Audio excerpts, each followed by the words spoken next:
எனக்கு கொழும்பில் ஒரு என்னோட சொந்தக்கார ஆண்டி ஒரு எல்லாம் செய்து காட்டினாவா எப்படி இருக்குமெண்டு நல்ல டேஸ்ட்டாக இருந்தது. அப்புறம் நாங்களும் அதை மிக்ஸ் பண்ணி கொஞ்சம் இன்க்ரீடியன்ஸ் மாற்றி செய்ய நல்ல டேஸ்ட்டாக இருக்கும்.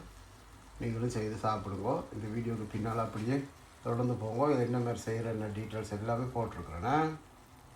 என்ன இன்றைக்கு இந்த மீன் சம்பல் இந்த பாருங்க, மீன் சம்பல் சாப்பிடாமா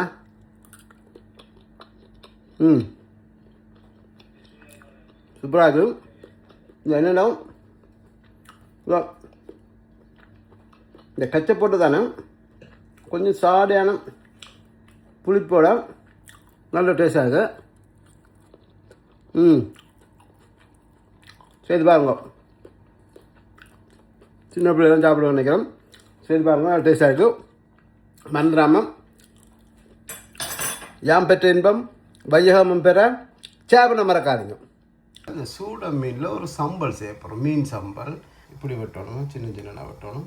இப்படி இப்படி இப்படி சின்ன சின்னனா வெட்டி அதுக்கு தூள் உப்பு எல்லாம் போட்டு அப்படி பிரட்டி வச்சுக்கிறாங்க. இது ஒன்றும்.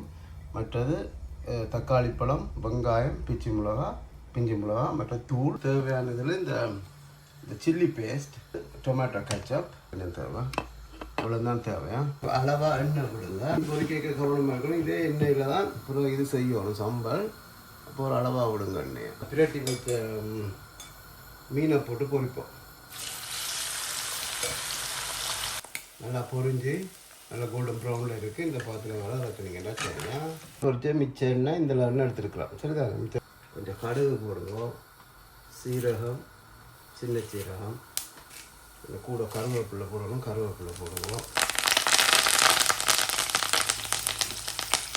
மிளகாய், பச்சை பச்சை வெங்காயம், தக்காளி பழம், அளவு உப்பு போடணும். உப்பு போட போகிறோம் அப்படின்னா தூள் உப்பு தான் போட போகிறேன். ஒரு அளவாக போடுவோம். ஒரு கரண்டி கார்லிக் பேஸ்ட் போடுவோம். இந்த அளவு சில்லி பேஸ்ட் அதோட சேர்த்து அந்த சில்லி ஃப்ளேக் தூளும் போடுவோம். கொஞ்சமாக ஒரு கச்சப்பையா பொறிச்சு வச்சுருக்க மீன் இருக்குது, அதை அப்படியே போட்டுவோம். சம்பல் சாப்பிட்டு பாருங்க எப்படி இருக்கு. வந்துடும் பார்த்தீங்களா மீன் சம்பளம் எப்படி இருக்குது. தாங்க மீன் சம்பளம் மீன் சொல்லிடுவோம். நான் ஆஃப் பண்ணிட்டு இப்படி ஒரு கருவேப்பிலையை போட்டு கொஞ்சம் விட்டிங்கன்னா நல்லதாக இருக்கும். பாருங்கள், தான் கொழும்பு ஸ்டைல் மீன் சம்பளம்.